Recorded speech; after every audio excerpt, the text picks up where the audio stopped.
এই শুরুটা কিন্তু এই যে কোটা বিরোধী আন্দোলন বলেন, যাই বলেন, এটার শুরুটা কিন্তু ১৮ সাল থেকে, ওই সময় থেকে মানে এই কোটার ইস্যুটা। তখন কিন্তু ৫৬% কোটা বাতিলের দাবিতে তখন এই যে এখন যে ভিপি নূর বা রাশেদ এদের একটা ছিল যে বাংলাদেশ ছাত্র অধিকার সংরক্ষণ পরিষদ। সেটার ব্যানারে তারা কিন্তু প্রতিবাদ অব্যাহত রাখতো এবং আমরা জাতীয়তাবাদী শক্তি, আমরা বিএনপি এবং ছাত্রদলের পক্ষ থেকে তাদেরকে আমরা পেট্রোনাইজ করেছি। সেই জায়গায় লীগের সব কিছুই জানতো যে সরকার বিরোধী কিছু হইলেই বিএনপি করেছে এবং আসলেই সত্য। প্রত্যেকটা জায়গায় বিএনপি তো সরাসরি, আপনি ধরেন আওয়ামী লীগ বা ফ্যাসিজম কাদেরকে শত্রু মনে করতো? সরাসরি বিএনপিকে শত্রু মনে করতো। বিএনপি রাজনৈতিক প্রতিদ্বন্দ্বী ছিল। আর কাউকে তারা কোনো কিছু মনে করতো না।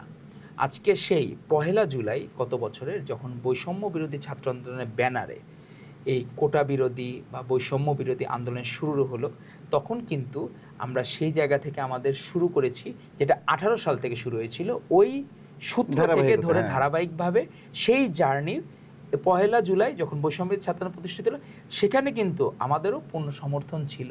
সেটি আনুষ্ঠানিকভাবে ১১ই জুলাই আমাদের বিএনপির কেন্দ্রীয় কার্যালয়ের ৪র্থ তলায়, সেটাতে আমাদের বিএনপির সিনিয়র যুগ্ম মহাসচিব অ্যাডভোকেট রুহুল কবির রিজভী আহমেদ ছাত্র দলের একটি প্রেস ব্রিফিংয়ে সরাসরি এই আন্দোলনকে সমর্থন করেছেন।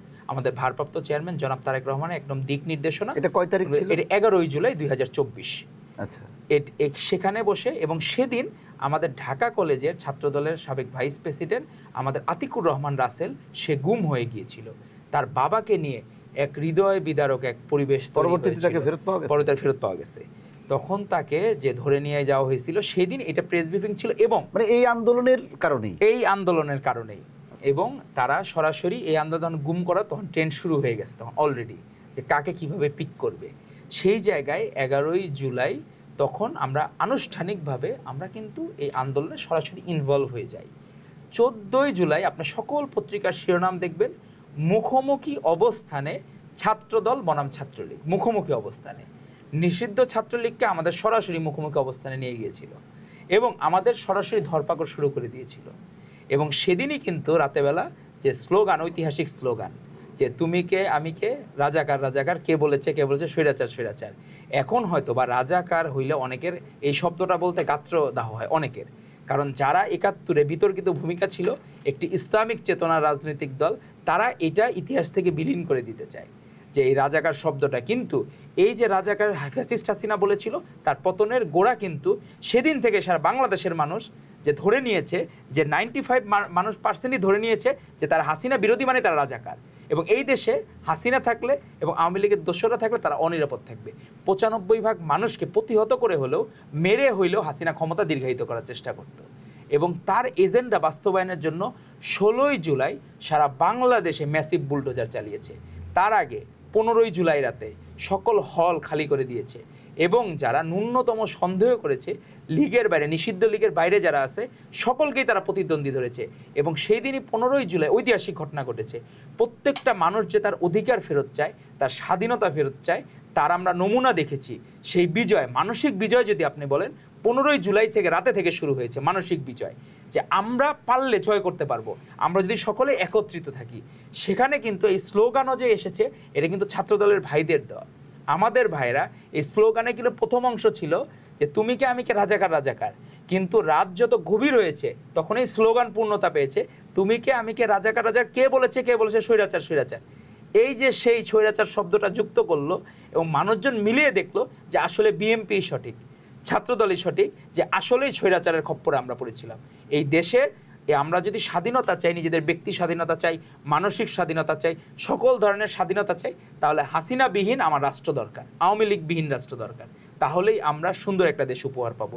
তার পরবর্তীতে ১৯শে জুলাই শুক্রবার, সেখানে আপনাকে আমি একটা ঘটনা, এখানে একটু গ্যাপ রয়ে গেছে। আসলে ১৬ জুলাইয়ের পরে আসলে কি হচ্ছিল দেশে, এটা কিন্তু তখন থেকে ইন্টারনেট বিচ্ছিন্ন হচ্ছিল, হয়ে গেছিল। আপনি দেখেন তারপরে ঢাকা বিশ্ববিদ্যালয়ে আমরা দেখলাম যে ওখানে ১৮ জুলাই রাতে আমরা কিন্তু দেখলাম যে সেখানে একটা ক্র্যাকডাউন চালানো হলো। ওখানে একটা ভিডিওতে আমরা দেখলাম যে কান্নাকাটি শব্দ।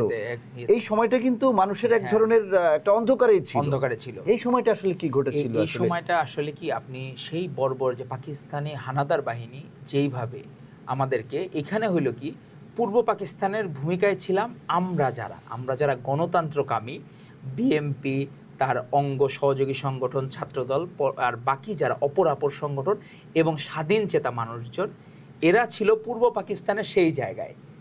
এবং পশ্চিম পাকিস্তানের ভূমিকায় ছিল নিষিদ্ধ মানে ছাত্রলীগে এবং তার মাদার সংগঠন আওয়ামী লীগ। তারা ছিল হচ্ছে পশ্চিম পাকিস্তানিদের ভূমিকায়। আপনি এক একজন ইয়াহিয়া খান, আইয়ুব খান যারা ছিল, এই ইয়াহিয়া খানের ভূমিকায় বা টিক্কা খানের ভূমিকায় আপনি ধরতে পারেন হাসিনাকে, যে তারা সেই ভূমিকায় অবতীর্ণ হয়েছিল। তো সেই জায়গায় তারা হচ্ছে আমাদের উপর যে বুলডোজার চালিয়েছিল, তারা শুধুমাত্র মানুষ চেঞ্জ হয়ে গেছে, কিন্তু সেই পশ্চিম পাকিস্তানি যে ভাবধারা ধরে লিখেছিলেন এই হাসিনা। উনি ছিলেন এই পশ্চিম পাকিস্তানের, উনি মনে করেছিলেন গণহত্যা করে ভয়ের রাজত্ব কায়েম করে উনি ওনার ক্ষমতা দীর্ঘায়িত করতে পারবেন। কিন্তু মানুষজনের ওনার হইল স্বপ্ন ভঙ্গ হয়ে গেছে যখন দেখেছে 18ই জুলাই সেই যে ক্র্যাকডাউন আপনাকে বললেন যে এখানে রাতেবেলা ওই সেই গণহত্যার মতো সে একটি ম্যাসিভ কিলিং করতে চেয়েছিল, কিন্তু হল ফাঁকা হওয়ার কারণে এবং যোগাযোগের বিচ্ছিন্ন হওয়ার কারণে কিন্তু তখন কিন্তু তারাও কিন্তু ট্র্যাকিং করা যেটা ওটা কিন্তু ওইভাবে করতে পারে না।